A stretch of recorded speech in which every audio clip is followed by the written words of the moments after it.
ओम श्री गणेशाय नमः। दर्शक मित्रों, अंग्रेजी नए वर्ष की मंगलमय शुभकामना। जनवरी 2026 कुंभ राशि वालों के लिए कैसा रहेगा, आइए हम विस्तार से चर्चा करते हैं। दर्शक मित्रों, कुंभ राशि है, उसका स्वामी है वो शनि है, जो न्याय का ग्रह है। कुंभ राशि वाले जातक परोपकारी होते हैं, वस्तु संग्राहक होते हैं, चतुर होते हैं और संगीत में रुचि रखने वाले होते हैं। ऐसे जातकों के लिए यह जो जनवरी 2026 है उसमें क्या क्या लाभ होने वाला है, क्या क्या हानि होने वाली है, कौन सा ग्रह परेशान कर सकता है, कौन से क्षेत्र में व्यापार करना चाहिए या नहीं काम करना चाहिए, संपूर्ण विचार हम आइए करते हैं। पहले ग्रहों की स्थिति जानते हैं। जनवरी माह के अंदर कौन सा ग्रह राशि परिवर्तन कर रहा है, कौन सा ग्रह वही पूरे महीने तक रहने वाला है, उसके ऊपर हम थोड़ी दृष्टि डालते हैं। तो लग्न के अंदर राहु गोचर कर रहा है और वही पूरा महीना रहेगा। धन स्थान के अंदर मीन राशि में शनि है, 5वें भाव के अंदर वक्री होकर गुरु बैठा हुआ है मिथुन राशि में, 7वें घर के अंदर केतु बैठा हुआ है और 11वें भाव के अंदर सूर्य, मंगल, बुध एवं शुक्र है। लेकिन ये चारों ग्रह साथ में है और आगे अगली राशि में भी साथ में रहने वाले हैं। उसमें शुक्र है वो 13 तारीख को मकर राशि में आ जाएगा। फिर सूर्य है वो 14 तारीख को 12वें घर के अंदर आ जाएगा। उसके बाद में मंगल है वो 16 तारीख को मकर राशि में आ जाएगा और बुध है वो 17 तारीख को मकर राशि में प्रवेश करेगा। तो 4 ग्रह पहले भी साथ में थे और बाद में भी साथ में रहेंगे। आइए हम कुछ तारीखें मैं आपको बताता हूं, चाहे तो आप तारीख नोट कर सकते हो।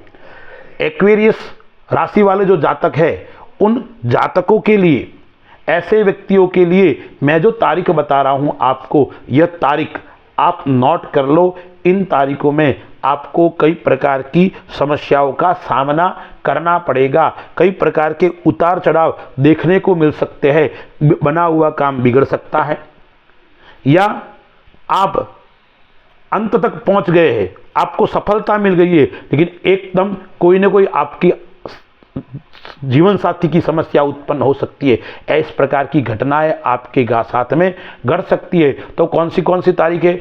1, 9, 10, 19, 20, 28 एवं 29 तारीख आपके लिए हानिकारक, कष्टदायक रहेगी। एक्वेरियस राशि है, वो राशि का प्रभाव कैसा रहेगा इस माह के अंदर? तो देखिए दर्शक मित्रों, सर्वप्रथम आपको मैं व्यापार के बारे में कुछ चीज़ें बताता हूं। आपका व्यापार कैसा रहेगा, व्यापार से आपको क्या लाभ होने वाला है?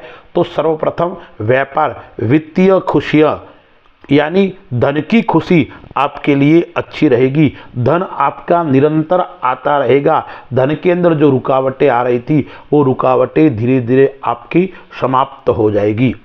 मंगल आय स्थान में बैठा हुआ है, फिर 12वें घर में चला जाएगा, तो ये मंगल आपके लिए शुभ रहेगा। पराक्रम का मालिक है, 10वें घर का मालिक है और 10वें घर का और पराक्रम का मालिक सूर्य के साथ में युति कर रहा है, 4 ग्रहों के साथ में। फिर उच्च का होकर 12वें घर के अंदर आ जाएगा। यदि आप विदेश संबंधी काम करते हो तो आपको अच्छा रहेगा, अच्छी सफलता देने वाला रहेगा। निजी जीवन के अंदर उन्नति प्राप्त कराने वाले रहेगा। आपका मान बढ़ेगा, आपका सम्मान बढ़ेगा, आपकी प्रगति जरूर इस माह के अंदर बढ़ने वाली है। अब धन की खुशी रहेगी, लेकिन कैरियर के अंदर जरूर थोड़ा उतार चढ़ाव आपको बार बार दिखाई पड़ेगा। यानी 10 तारीख के आसपास आपको थोड़ी उतार चढ़ाव देखने को मिलेगा। फिर 17 से 18, 19 तारीख ये 3 दिन जरूर आपको उतार चढ़ाव देखने को मिलेगा। और माह की अंतिम 30 और 31 तारीख भी कई प्रकार के उतार चढ़ाव आपको देखने को मिल सकते हैं।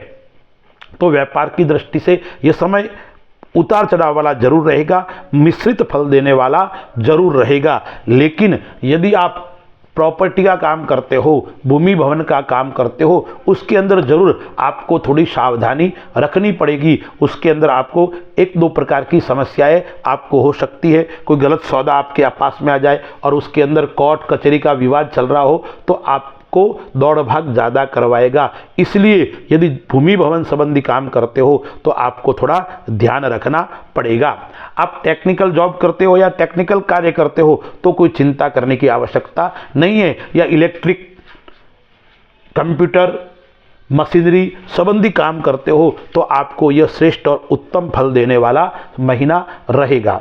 दर्शक मित्रों, एक बात मैं आपको और बताता हूं, आप निवेश करते हो तो निवेश करने के लिए यह अच्छा समय जनवरी माह का आपके लिए रहेगा। उसमें भी 14 तारीख के बाद में और अच्छा समय रहने वाला है। तो निवेश कहाँ करना चाहिए?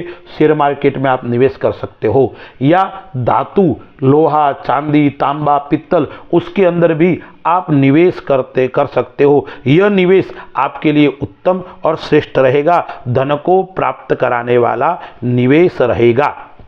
आइए हम स्वास्थ्य की दृष्टि से देखते हैं। तो स्वास्थ्य की दृष्टि से बड़ी समस्या नहीं है, लेकिन छोटी मोटी परेशानी आपको जरूर रहेगी। एक तो पाचन संबंधी समस्या आपकी बिगड़ सकती है, या पथरी, या प्रोस्टेट, या लीवर, इस प्रकार की समस्याएं आपको परेशान कर सकती है। और विशेष करके एसिडिटी है, खाना नहीं पचना, उल्टी होना, उस प्रकार का विषय आपको जरूर चिंता के अंदर डाल सकता है। इसलिए आपको क्या करना पड़ेगा? प्रातःकाल जल्दी उठकर योग और प्राणायाम के समय दोगे तो ये सब समस्याएं आपके समाप्त हो जाएगी। इस माह के अंदर आपको वहम ज़्यादा उत्पन्न होगा, संदेह ज़्यादा उत्पन्न होगा। आपके साथ में काम करने वाला है, आपका जीवन साथी है, उनके साथ में वहम, संदेह आपको बार बार परेशान करेगा। लेकिन आपको इतना वहम और संदेह करने की आवश्यकता है, आपके साथ में विश्वासघात इस माह के अंदर नहीं होगा। चिंता करने की आवश्यकता आपको नहीं है। यात्रा की दृष्टि से देखते हैं तो धार्मिक यात्रा भी है और व्यावसायिक यात्रा भी इस माह के अंदर योग बन रहे हैं। और व्यापार की जो यात्रा होगी उसके अंदर आपको विशेष लाभ की प्राप्ति होने वाली है। जिस उद्देश्य से आप यात्रा कर रहे हो उस यात्रा में आपको पूर्ण रूप से सफलता मिलने वाली है। लेकिन उसमें भी आपको यदि उत्तर दिशा की या पश्चिम दिशा की यात्रा है वो आपके लिए श्रेष्ठ साबित होगी और अच्छी साबित होगी। संतान से आप जरूर चिंतित इस माह के अंदर रहेंगे। संतान आपका कहना नहीं मानेगा या संतान आपका गलत रास्ते पे जा सकता है। संतान आपसे परेशान होगा और संतान से आप परेशान होंगे, यानी दोनों के बीच में कलह, मनमुटाव जरूर देखने को मिल सकता है। इसलिए आपको संतान के ऊपर ज़्यादा चिंता करने की आवश्यकता है। जितना आप मौन रहोगे, ज़्यादा कहोगे तो ज़्यादा बिगड़ेगा। इसलिए आप जितना मौन रहोगे वो आपके लिए लाभदायक रहेगा। आइए विद्यार्थियों की दृष्टि से देखते हैं। तो विद्यार्थियों के लिए ये समय कैसा रहेगा? विद्यार्थियों के लिए ये समय उतार चढ़ाव भरा रहेगा।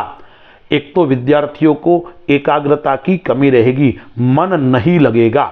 दूसरा है बार बार यात्रा विद्यार्थियों को भी करनी पड़ेगी, बार बार आपको स्थान परिवर्तन करना पड़ सकता है। इसलिए विद्यार्थियों के लिए यह समय संघर्षमय रहेगा, सफलता देने वाला नहीं रहेगा। पिता का स्वास्थ्य जरूर नरम गरम इस माह के अंदर रहेगा। पिता से जरूर आप चिंतित रहेंगे। पिता के कारण आपको बार बार हॉस्पिटल के चक्कर काटना पड़ेगा। इस प्रकार का योग आ रहा है। आत्ममंथन आपको करना पड़ेगा। अपने कार्य को आपको अवलोकन जरूर करना पड़ेगा। किसी के भरोसे आपको नहीं रहना पड़े है। मैं अपना काम स्वयं करूं या अपने देखरेख के अंतर्गत हो, इस बात का आपको ध्यान रखना पड़ेगा। किसी से भरोसे करोगे तो आपका नुकसान तो नहीं होगा, लेकिन विशेष लाभ नहीं, काम आपका जरूर बिगड़ सकता है और काम के अंदर देरी भी उत्पन्न हो सकती है। शत्रु पक्ष आपको जरूर परेशान करेंगे, शत्रु आपको पीछे पड़े रहेंगे, इसलिए शत्रु से आपको सावधान रहना पड़ेगा। जीवन साथी का स्वास्थ्य भी नरम गरम रहेगा। जीवन साथी के पेट संबंधी बीमारी या कमर दर्द या घुटनों का दर्द जरूर जीवन साथी को परेशान करेगा और उसको लेकर छोटी मोटी बीमारी या छोटे मोटे ऑपरेशन का योग भी आपको आ रहा है।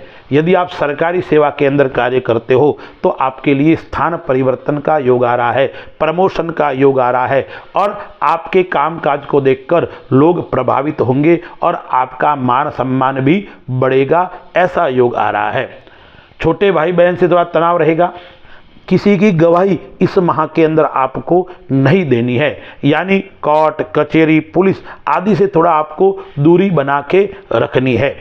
अब आपको सावधानी किस किस चीज़ की रखनी है? एक सावधानी रखनी है, आपको वाहन धीरे चलाना चाहिए, गाड़ी आदि आपको धीरे चलानी है और आपको अपने नेत्रों के ऊपर भी ध्यान रखना पड़ेगा। नेत्र आपके कमज़ोर हो सकते हैं, आंखों के चश्मा लगना, इस प्रकार का योग आपको रह सकता है। इस माह के अंदर खर्च आपका बढ़ सकता है, खर्च की गड़बड़ हो सकती है, इसलिए आप बजट बनाकर चलोगे, योजनाबद्ध तरीके से चलोगे तो आपको चिंता करने की आवश्यकता नहीं है। इस माह के अंदर विलासिता का सुख आपको प्राप्त होने वाला है। गाड़ी, बंगला, भवन यानी भौतिक सुख आपको जरूर इस माह के अंदर प्राप्त हो सकता है। सुख की कमी इस माह आपको दिखाई नहीं पड़ेगी। प्रत्येक प्रकार का सुख आपको इस माह के अंदर मिल सकता है। अब आपको मैं उपाय बताता हूँ। उपाय आपको क्या क्या करना है?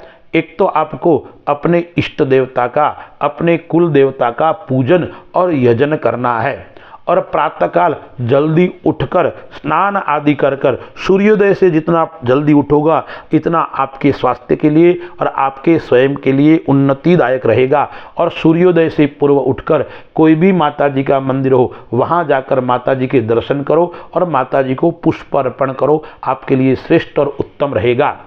और प्रतिदिन इस माह के अंदर आप पक्षियों को और कुत्तों को कुछ न कुछ डालते रहिए, चाहे पक्षियों को चना डालिए या अन्य धान डालिए या कुत्तों को रोटी है, बिस्किट है, इस प्रकार का कुत्तों की और पक्षियों की आप सेवा करोगे, इतना आपके लिए श्रेष्ठ और उत्तम रहने वाला है। अब मैं आपको एक दो चीज़ और बताता हूँ, आप उस बिंदु के ऊपर विशेष ध्यान रखें। वो बिंदु कौन से है? एक, आपको अपनों से सावधान रहना पड़ेगा। अपने ही आपके साथ में कोई गेम खेल सकते हैं, कोई छोटी मोटी परेशानी डाल सकते हैं। और दूसरा है वो ससुराल पक्ष से भी आपको थोड़ा ध्यान रखना पड़ेगा। किसी के ऊपर विश्वास आपको कम करना है, विश्वास करोगे तो थोड़ा आपको परेशानी का सामना करना पड़ेगा। अस्तु, जय श्री राम।